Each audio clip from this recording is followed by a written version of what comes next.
अवघ्या 7,000च्या कर्जासाठी 1.5 लाखांची मागणी, महिलेला देह व्यापारास भाग पडल्याचा आरोप. इचलकरंजीतून एक धक्कादायक आणि संतापजनक प्रकरण समोर आलंय. अवघ्या 7,000 रुपयांच्या कर्जाच्या बदल्यात विवाहित महिलेला कथित सावकारीच्या जाळ्यात अडकवत वेश्या व्यवसाय करण्यास भाग पडल्याचा गंभीर आरोप करण्यात आला आहे. या प्रकरणी तिघांविरोधात गुन्हा दाखल करण्यात आला असून पोलिसांकडून पुढील तपास सुरू आहे. इचलकरंजी शहरात मानवतेला काळिमा फासणारा प्रकार उघडकीस आला आहे. फिर्यादीनुसार पतीचा अपघात झाल्यानंतर आर्थिक अडचणीत सापडलेल्या पीडित विवाहित महिलेने 7,000 रुपये उसने घेतले होते.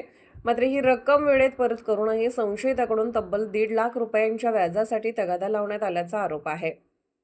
या प्रकरणी सर्जेराव कुंभार, उज्ज्वल बळीराम दोरुगडे आणि विनायक पवार यांच्या विरोधात शिवाजीनगर पोलीस ठाण्यात गुन्हा दाखल करण्यात आला आहे.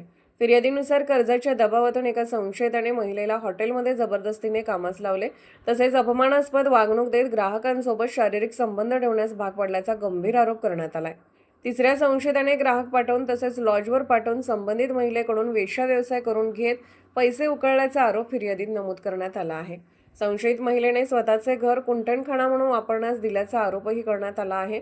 या संपूर्ण प्रकरणाचा तपास पोलीस उपअधीक्षक विक्रांत गायकवाड यांच्या मार्गदर्शनाखाली सुरू असून तिन्ही संशयित सध्या फरार असल्याची माहिती समोर आली आहे. दरम्यान हे प्रकरण दडपण्याचा प्रयत्न झाल्याची चर्चाही रंगली आहे. काही राजकीय आणि सामाजिक वर्तुळातील व्यक्तीचा पोलीस ठाण्यात उशिरापर्यंत वावर असल्याची चर्चा स्थानिक पातळीवर सुरू आहे.